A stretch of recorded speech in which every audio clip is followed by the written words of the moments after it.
This episode of Now This Is Lit is brought to you by Audible. Check the link in the description to get your first Star Wars audiobook free. Everyone loves free things. Click that link. Do it. A long time ago, in a galaxy far, far away.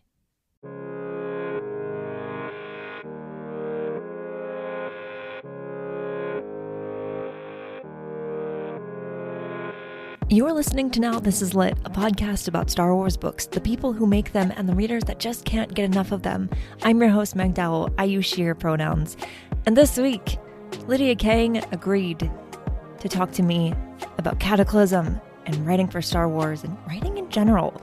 And it was a very, very fun, delightful conversation, and I just couldn't wait to share it with you, so I'm going to do that now. Here's our chat. I hope you like it.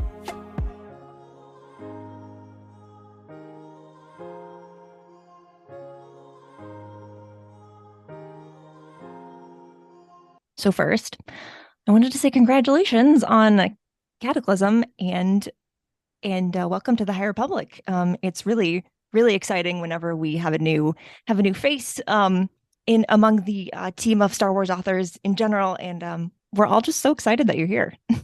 Thank you so much. I'm very excited to be here too. It's been quite a process. It's been awesome. Cool. You just got back from Celebration, and you were there with the other authors, and you got to meet so many fans and other creators. How was that? Oh my gosh, it was incredible. I think I'm finally just getting over the jet lag, which is nice. It wasn't that bad. I don't think I didn't really suffer, but probably one of the most amazing parts of being at Celebration was meeting all these fans that I had, and not just fans, but also like people who work in Star Wars or in and around Star Wars, or do work like you do, like people who are like podcasters and bloggers and all that stuff, who I've known on Twitter or I've known on like websites and stuff like that, and then meeting them in person. It was really, really incredible to put faces to names and Twitter handles, and the enthusiasm was just utterly joyous. I gotta say, it was just wonderful. I remember the High Republic panel they did at Celebration last year, and it was the first one they'd done because it was the first time there'd been a Celebration since High Republic started. And even just being in that room and seeing not just the excitement, but like all the cosplay and everyone, just like an entire room full of people celebrating Star Wars books, I think is probably one of the coolest things I've ever seen in my life. I really am just, I shouldn't say astonished, because that makes it sound like I'm surprised that people are reading. I'm not surprised that people are reading, but like, I guess because every day that goes by, there's so much content out in the world. There's so much streaming. There's so many different places vying for your attention. And to see the sheer number of people who are enthusiastically reading Star Wars and gobbling up more books and excited about more books to come, it just makes you so happy, because you're like, okay, something is still right with the world. People still love books. And I think we all, not just like, I think everybody behind the scenes, we were all just like floored with happiness over the enthusiasm. It was incredible. It's just amazing when, you see everything online, you see the enthusiasm there, and you see everyone on Twitter being like, oh, I love this book. But when everyone's there in person together and you're all just celebrating the same thing, and the fact that these books are here and everyone's just there and they get to, talk about the things that they love and talk about how cool it is that we have these books and that we're getting so many more. It's great. I hope there are many more opportunities for that to happen, because it's also fun to see all the authors together and all of you just hanging out, and you work together and you put all these books together as a team, but when you're all together and just like vibing, it's great. It is.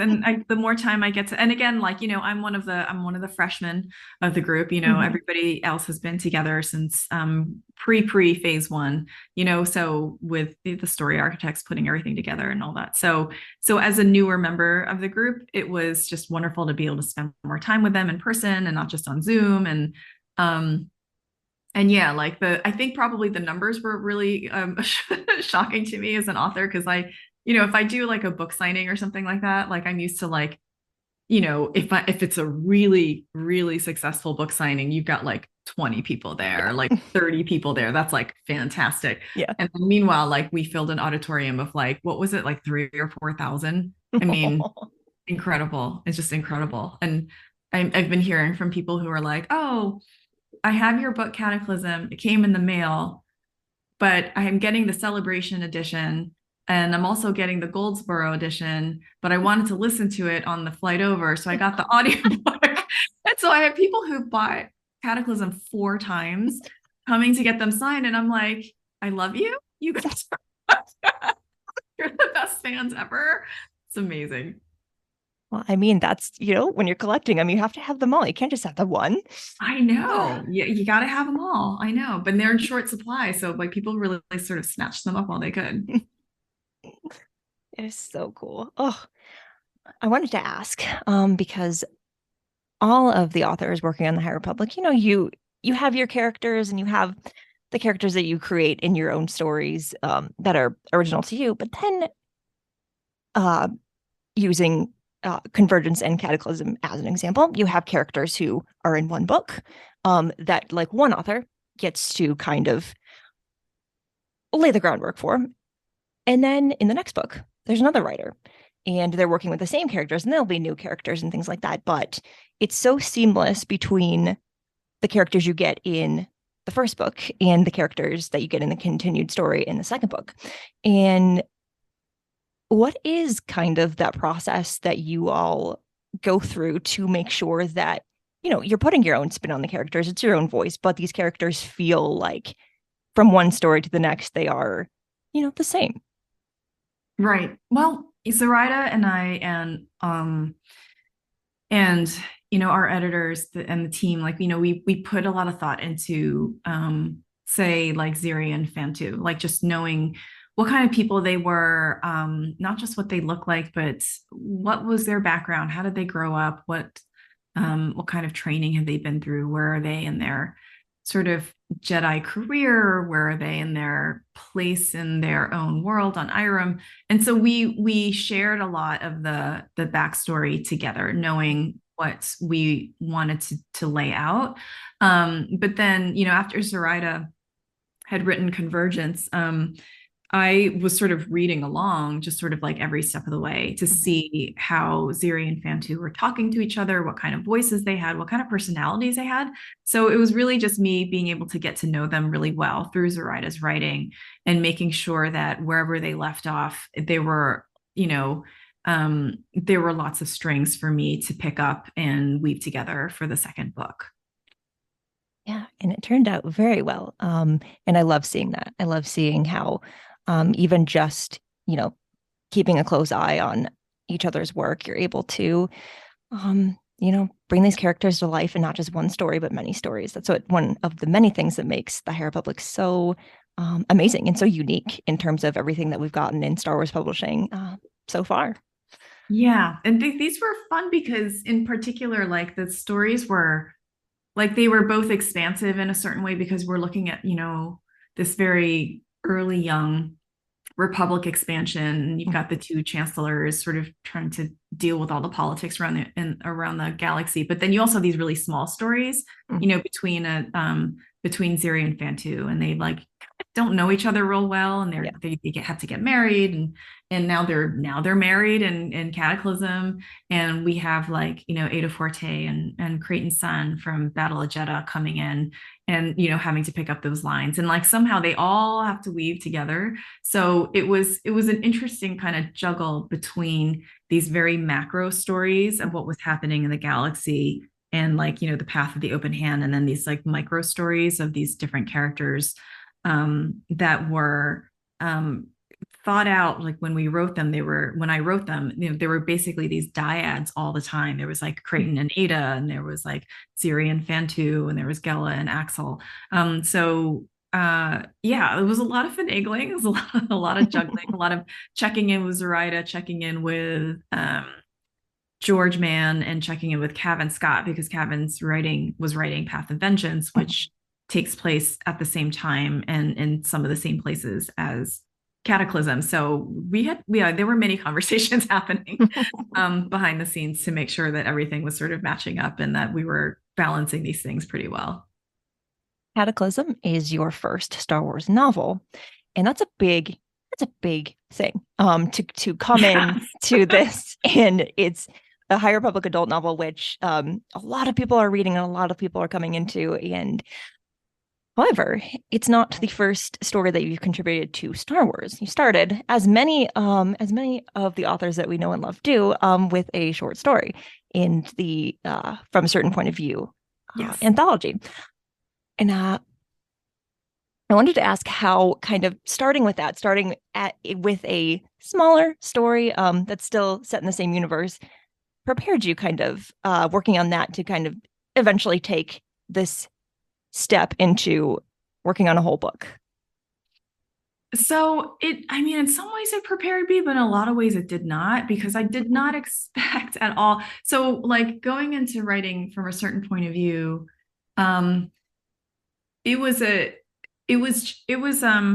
difficult. It was challenging in that I'm not usually a short story writer, and short stories require a certain different set of skills as far as keeping the story going and the arc nice and tidy, but also so I mean, so that was hard. And then when I did it, I was also just extremely nervous, never having written in Star Wars at all, about like, well, what if I get the details wrong? And like, like what if there's a certain way that you have to say everything, right? That is all part of the rules of the universe. And I was really, really nervous about that. And they, the team at Del Rey and everybody at Lucasfilm Publishing, they were just like, no, you're going to be fine. And I told them what I wanted to write. They were like, this is a great idea. You're good. And so I thought it was kind of done there. And I thought that was kind of going to be the end of it. I did not know or expect that they were going to offer me a shot at writing a Star Wars book. So I was really caught off guard by the offer. And then immediately went into sort of the panic mode of like, I don't know if I can do this. I don't know if I can do this. Like, there's one thing writing a short story, which I wasn't even sure I could do, but like, it's another thing writing a whole book. And let me just say for the record that I go through this panic every time I start a book. I'm always like, I don't know what I'm doing. I don't know how to write a book. What am I doing here? Like, how can I do this? I don't know if I could do this. It's kind of funny, but it is nevertheless a very recurrent theme. I think a lot of writers have this problem. Some of them just aren't worried about it, but every time I face a blank page, I have a bit of a panic. So, but this was, again, a whole other thing, because it wasn't just in the Star Wars universe, it was in the High Republic, and a wholly different phase that I had to get to know. And I had to, all the Luminous authors are really, really wonderful, but I hadn't worked directly with them before. And so this was also a little bit different. And so I guess when it came down to it, somehow it all worked out because the book got written. Everybody was fantastic on the team, so supportive.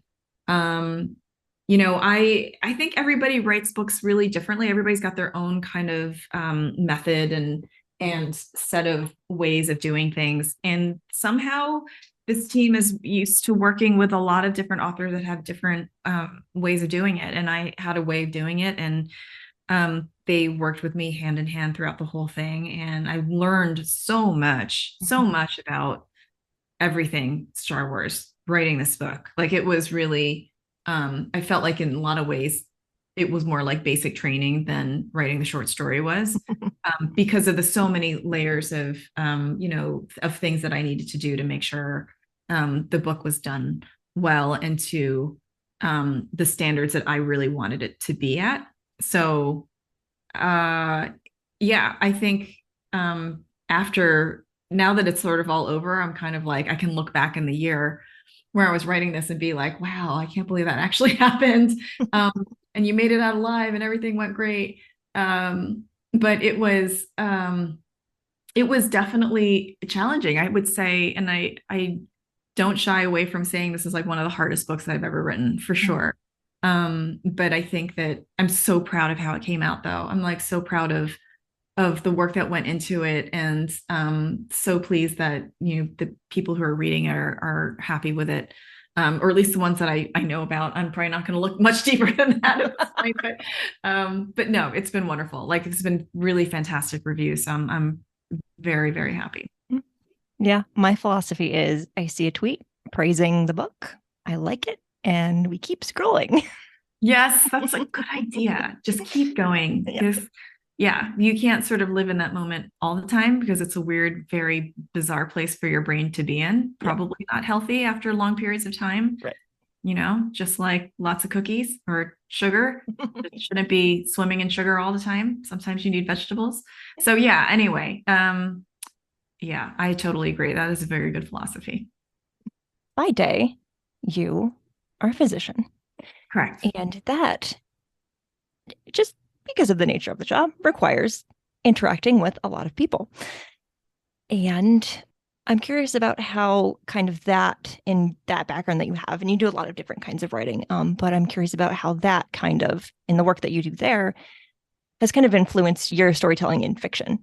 That's a good question. And I can answer this question in a lot of different ways. Like, so one thing that's seeing a lot of people all the time, because of my schedule, because of my clinic and I'm seeing patients and stuff like that, is that you have interactions with a large number of people that aren't necessarily like you and didn't necessarily grow up with you and have different perspectives on everything, on healthcare, on pills, on this disease, on what's going on in the news. And you have this really, really privileged ear into the world of many, many people. It's a very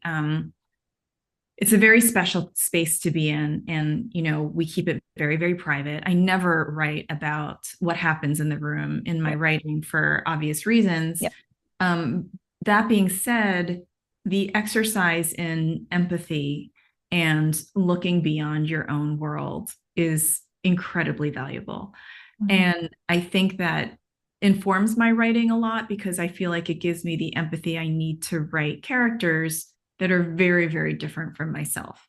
So there's certain characters like Kyung Greylark, which it was very easy for me to write. We have a lot in common. Yeah. And so that is a real, write what you know kind of situation.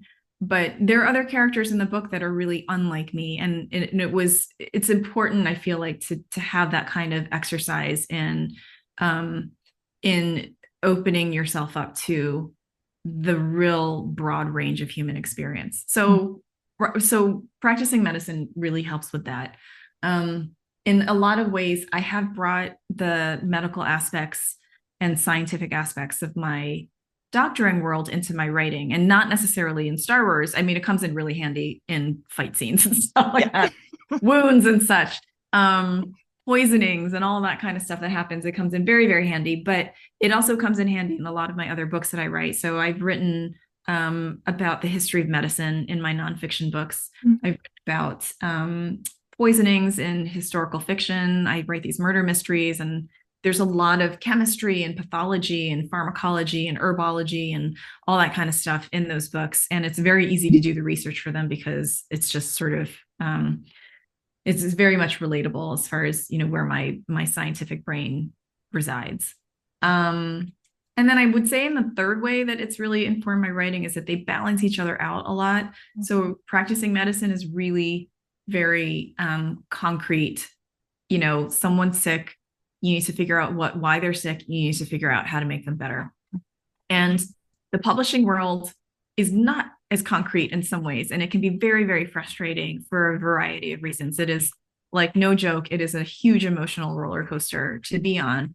And so sometimes the very solidity of like practicing medicine is a perfect antidote to that.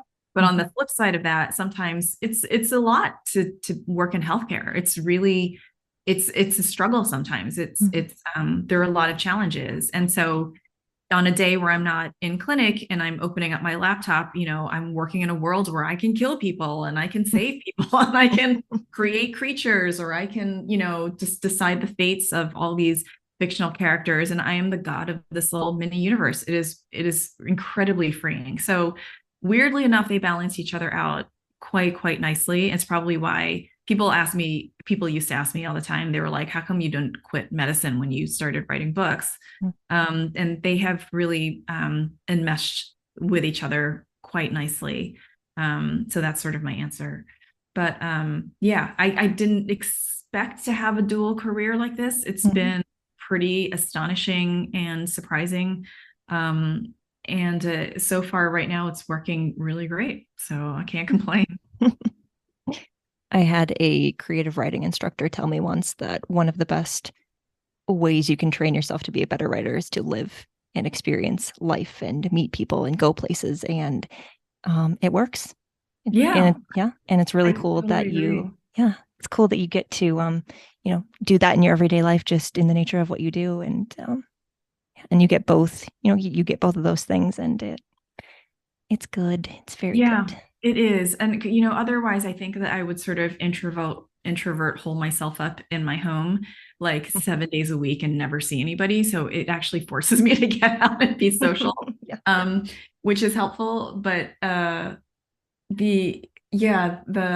God, shoot, I was going to say something and I totally lost that train of thought. But what were you just saying? You were talking about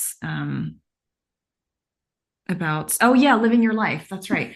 So what I was going to say was, I'm actually really late to the game when it comes to writing. I mean, it's relative late to the game, but I didn't actually start writing until I was close to 40 years old. So I had been practicing as a physician for well over about 10 years. And I had 3 kids before I started writing. And I definitely think that my life experiences inform my writing all the time. So I just, for anybody out there who's actually thinking about writing or something like that, and they're sort of like, oh, I see these young whippersnappers getting up, starting to write when they're 18 or getting their first book deal when they're 19 years old. And you think that everything is too late for you. It's not really ever too late. My dad actually started writing when he was 70. So it really isn't ever too late. And it's probably a very important thing not to directly compare your career or your writing journey with other people, because it just makes you, it's that roller coaster I was telling you about. That's where some of the big lows come from. I think it's from comparison. So just a little unsolicited advice, writing advice from yours truly. Oh, I'm so glad that that you're here writing Star Wars things, and really hope that you keep doing that. We want more Star Wars from you, because you're doing a great job. Oh, thank you so much. That is fantastic to hear. So thank you for joining the wonderful team of writers working on this particular Star Wars project, and thank you for taking the time to come and talk to me about it. This has been very, very fun. Oh, you are so welcome, and thank you so much for having me. I will see you around.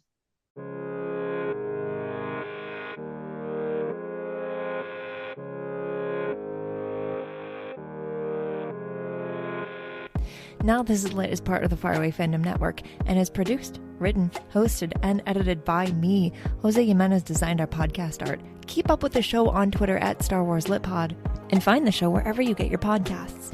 You can support the show by sharing it with the people you like, or by subscribing to our newsletter. It's free. It's also free. Downloading an audiobook with an Audible trial. You can do that too. There's a link in the description for this episode and every episode.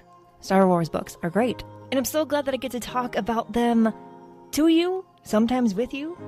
I've almost been doing this for a whole year. That's so cool, and I'm gonna keep doing it because it's just too much fun. I can't stop. While you're waiting for the next episode, for more book reviews and Star Wars book celebration, follow Star Wars Book Reviews on Instagram.